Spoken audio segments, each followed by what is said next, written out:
everybody! We're back with Sonic! Oh boy! Gotta go fast! Gotta go fast indeed. This is the FJ46. Cut it up as one. Kingslayerkoshy here. And we're back with a game we, did. Well, that Koshy did back a while ago. But I was playing the Sonic portion of it. Yep. But, well, there's a whole other half to this beast that makes it, well, pretty unique. And why it's probably still my favorite Sonic game to this day. The fact Mine too. Yep. The fact that you have another character that has, like, a very unique playthrough, which is actually pretty surprising.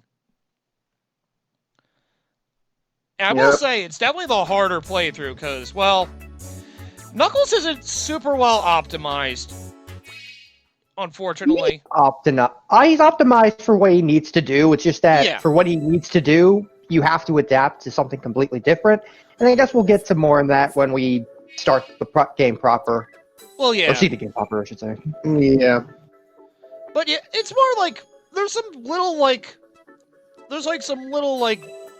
weird segments here. They're like, sometimes you're trying to, like, do a spin dash, and Knuckles have a half up, like, a quarter pipe. He, like, gets stuck on the, like, crest of it. It's like, okay, gotta spin dash again. That was weird. He doesn't exactly, like, hit every surface properly. I guess it has something to do with one of his... I guess it may have something to do with the coding for one of his other abilities as well that he uniquely has. Maybe it's one of those things? Yeah, that's what I'm thinking. Yeah. The fact he clings to walls might make him accidentally hit the pipe when he's spinning, which is weird, or the floor. But yep, why do Sonic 3 or Sonic and Knuckles separately? We can do them both together anyway. It's the right way to do them. I mean, of course. Sonic 3 complete version. Because, well... And I'm also played this through my, my Sonic Mega Collection, by the way. The GameCube one. So it's, you know... It's not Mega Collection Plus, but, this is the original version of Mega Collection. This is actually, like, the whole collection that got me into Sonic to begin with. Same here. It got me to be exposed at least to classic Sonic. Though, to be fair, I didn't play much of the classic Sonic games until recently when I was doing it for my recordings, actually. I played them all at least once, but... Yeah, I mean, I had the Game Gear Sonic games. I had, like, Sonic 2 and Sonic Chaos. And then I got Sonic Adventure 2 Battle, which me and my brothers shared, although I ended up beating it all on my own anyway. And then, well, I got Sonic Mega Collection. I was like, alright, I love this series now. I want to keep getting his games. And then Sonic 06 happened. Mm-hmm. Oof. A fascinating disaster. Oh yeah, of course. God damn it, even I hit the wrong fucking button. Come on! Yeah. Focus on shit. Yep. Yeah, I guess, should we go over a little behind-the-scenes knowledge as to, our history as a channel with this game? Yeah, well, we did do, yeah, like we said before, Koshy did the Sonic playthrough with me tagging along as Tails, because, why not? Having Tails along just makes things better. And, well... Yeah. We decided that we would all try to do one playthrough of this game, so, make it, feel complete and give every character a chance to shine and let all of us experience the joy of this game. Well, Coda did try to go through this Knuckles playthrough originally, but... And after a while, I was just not having a good time. It was bad to the point where if I legitimately said, let's just scrap it, it's not good. Having trouble with the first, like, I wouldn't play this game first time as Knuckles. Definitely not. Yeah, first time as Knuckles is definitely not the way you want to do this. Like, I can blame it a bit on the controls, because I will say, Knuckles is definitely a little bit rougher to control compared to Sonic, but his playthrough is also naturally harder, because he has harder routes, his abilities, they design more of the, routes you go along with them, with those in mind. Yeah. So the gliding, It wasn't that I haven't played the game before, it was more that it's been God knows how long since I've last played it prior to us trying to do that. So. Yeah, and you really only played Sonic's 1 and 2 and the 2D portions of Generations before you tried to do that again, so... Yeah. Like, this is a game, I do say it's the easiest of the main Sonic trilogy. It is still relatively difficult if you don't know the game, so... Yeah, when you don't know the game, it can actually be kind of a pain. As see my playthrough for a quarter demonstrata, although to be fair, I did beat it. It's just been years since I beat it. It was more of the special stages that were giving you trouble, which, in all fairness, Yeah. I practiced these so many fucking times that I could do it sometimes with my eyes closed. Only a couple stages, not really many of them. And Sonic Mania made it so I get perfect on all of them, pretty much. I got perfect on those stages as well. Some of those were 4.5. Yep. Yeah, you like how they brought back the really horrible one from this one, where you have to go along the straight path of the square and not fuck it up? Oh, you gotta get the rings of those squares this time, though. Fuck! And not only that, but it's like, yep, yeah, perfect. You gotta, like, weasel it around that sometimes you gotta make those routes, like, get those rings before, because there's, like, one chance to get them, and then you blow it. Guess what? You gotta go redo it again. It's just, yeah. Yeah. Like, I do love the special stages, though. Like, the way it's designed, there's so many ways you can do it. Hence the whole Blue Sphere game you can get on Genesis. Yep. How'd you like to play over 10,000 different stages of this? How the fuck are there so many? Now imagine if it was like every single game had a unique set of Blue Spear stages. Oh god, that would be crazy. Oh yeah, by the way, I activated the cheat that allows you to do slow down and what will lead you to level selected debug mode. You have to get on that swing and then hit left 3 times, right 3 times, and then up 3 times. You'll hear a chime that means you can pause the game and then play in slow motion. And well, if you reset out of the game, you can do level select. Ah. So, you know, for those of you that want to do that to be able to just jump to the end of the game, there you go. That's how I got to the end the first time, because I remember legitimately the first time I actually got close to the end was when I did just Sonic and Knuckles. I, like, practiced, like, very early one morning. I got all the way to the final boss with Sonic and Knuckles. I had 6 continues and, like, 6 lives when I got to him. I lost every single fucking life I had. Feels bad, man. It was more that frickin' segment where the robot marches at you. That's just terrible. Yeah, that second segment with the marching robot was awful. Yeah. Probably the hardest part of the lot. Yeah. But yeah, it's one of those things that made me grow to love this game. The vast variety of special stages, and also my favorite way to getting to the special stages, why I had to gather rings. Just find these giant rings, and there you go. Yeah. Don't fuck up. I do like that more than that was one thing I always did have a lesser opinion on with especially with Sonic 1 and 2 in particular with their special stages. Is just sometimes running around the stage and having to hold on to 50 rings and pray to God you don't just accidentally run into something on the screen to the right and then be like, fuck! So I have a much harder time with Sonic 2. I do want to try to do it legitimately someday. Maybe in the future I will. Yeah, and the only time I've beaten it, I didn't really... Well, I did get all the Chaos Emeralds, but... You got all the Chaos Emeralds and legitimately got to the last world. But it was the last world. Boss Gauntlet. Yep, and you get no rings. Oh, yeah. That ending is savage. Yeah, that's probably... I'm trying to think.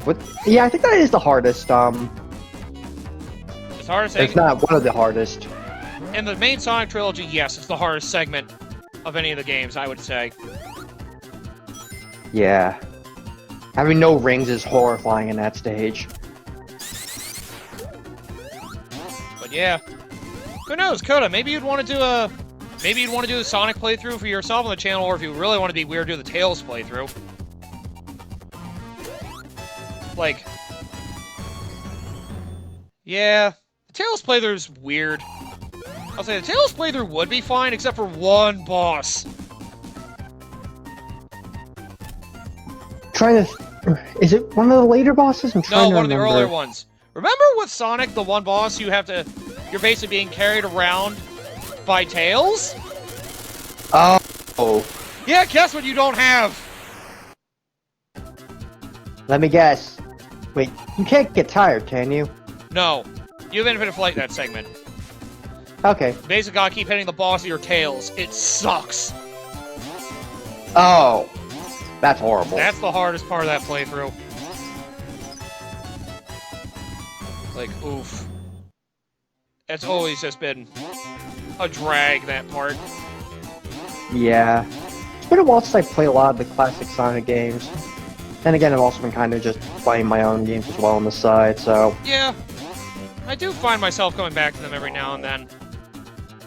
Because, like, the most recent Sonic game that I actually played before my old laptop decided to kick the bucket, well, actually, the last game I did play was Ward Group, but before that, the last Sonic game I played was actually Sonic Adventure 1 for the first time. Oh! Oh, wow. Yeah, I thought you did that... Oh, I thought you did that a while ago. I guess not. Yeah, it's like, I had Sonic Adventure 1 lying in the wings, and I had a legitimate Dreamcast copy as well, so you would think I guess I just couldn't be asked to, like, set up my Dreamcast because I did have to, like... Because if you know my setup for all the consoles and stuff, I did have, like, a weird setup and all that, so I had to work around that. So I decided, I might as well just buy Sonic Adventure again, why not? Because the thing is, you can get all the best... Because the thing about the Steam version is that you can also mod it so that you get the best of the DX version with the best of the Dreamcast version. Ah. So that's why I did that. All right. Yeah, so And it'd be... overall... Yeah. It won't be as buggy as the DX version. I keep forgetting the DX version is buggier. Yeah, and also there's a lot of the graphical stuff as well that some people may not like about the DX version as well, but there are also more bugs as well in that version. It is more highly detailed, but yeah. The shiny aesthetic can be a little weird, but it does look better overall. Because I remember looking back on some of the DX, on the Dreamcast version models, I was like, ew. Yeah, some people may not like the shine too much because it also looks kind of plasticky as well, but I guess to each their own, I suppose. Still, the friggin' PS2 graphics put the friggin' Sonic Adventure Dreamcast graphics to shame. Yeah. And that's saying a good bit. Because the PS2 ones weren't what I would say all that great. Yeah. I mean, it was the weakest of all the machines around that time, other than the Dreamcast, of course, but... Yeah, but Dreamcast... I'm trying to remember. Did the Dreamcast come out for... Because, yeah, the Dreamcast was CD compatibility versus the PS2's DVD compatibility. I'm trying to remember that's how it worked. Yeah. And that came out, like... I wanted to say it came out, like, late 98. Is that there or 99? I don't fully remember. I do know that the PS2 came out in 2000. Yes. And then that much I do remember. And then the Xbox and GameCube came out late 2001. I do remember that. Yeah. I do remember 2001 having Smash Bros. Melee for GameCube in 2001, and then having Halo for, Actually, did I have the original Halo? No, I think I just had Fusion Frenzy for the original Xbox. At launch. That game was fun, though. Yeah. You know, as much crap as I do give Xbox, I will say if I did own one, there would be a couple of games of my own that I would want to get for that. The first one is, it's actually two game series you probably, well, one of them you'd probably be able to take a guess at. But Halo, the other one, probably? Not Halo, actually. Oh, okay.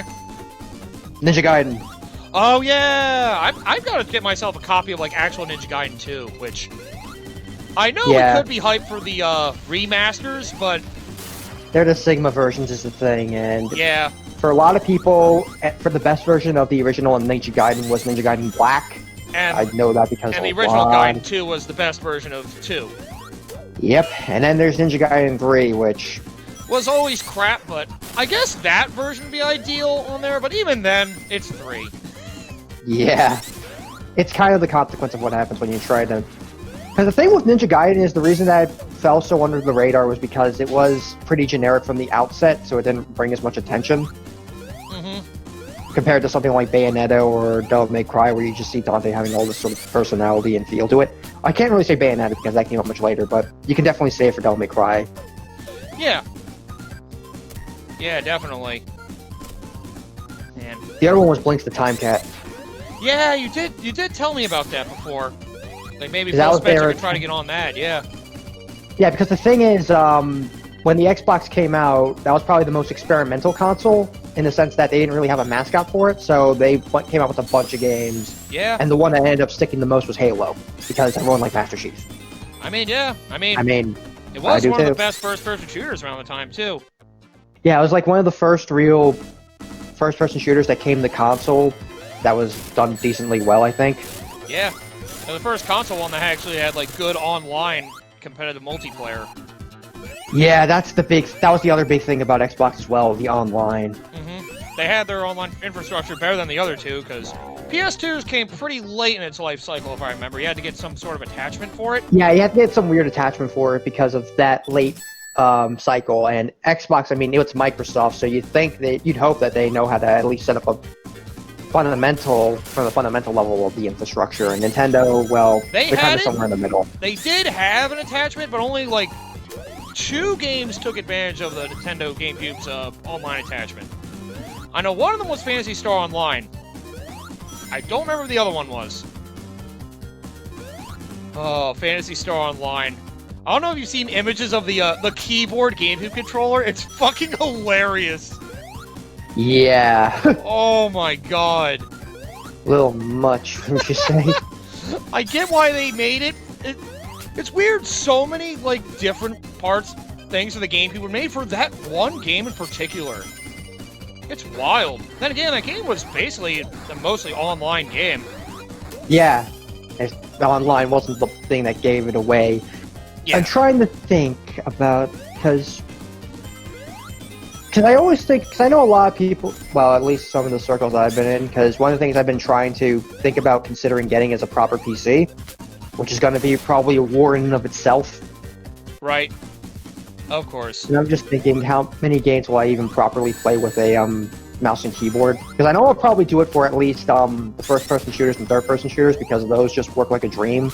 Right. As for other genres, because the others, the thing is, I don't play that many first-person and third-person shooters, to be fair. So that one could be a little bit excessive. I was playing Wargroove with it on mouse and keyboard, and that tactical RPGs work pretty well for that.